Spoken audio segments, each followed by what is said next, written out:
So 10 part B, find the value of t.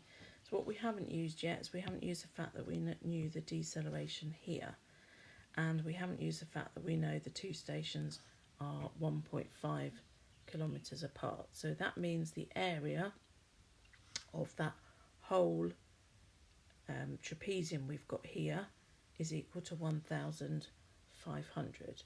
So what we could do is find the areas of each section. So we know the area of the first section is 300. We know the next section, which is this rectangle here, that has an area of 30 times t. And then we also need the area of the last triangle. If we add that on, we get the total area under the curve, which is 1,500 metres. So what we need to do is we need to work out what the area of that triangle is. So again, what we need to do to find that is we need to know this time here. So if we call that T2, we know the gradient of that line. So the gradient of that line, if I write that down here, the gradient of our line, which we know is 1.25, is the rise, which is 30, over the run, which is T2. So from there we can work out T2 by dividing 30 by 1.25.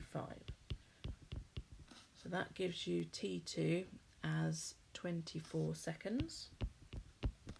So we know now the time it took for that last section. So therefore the area of the triangle there, the orange triangle, will be T2, which is 24, multiplied by the height, which is 30, base times height, divided by 2.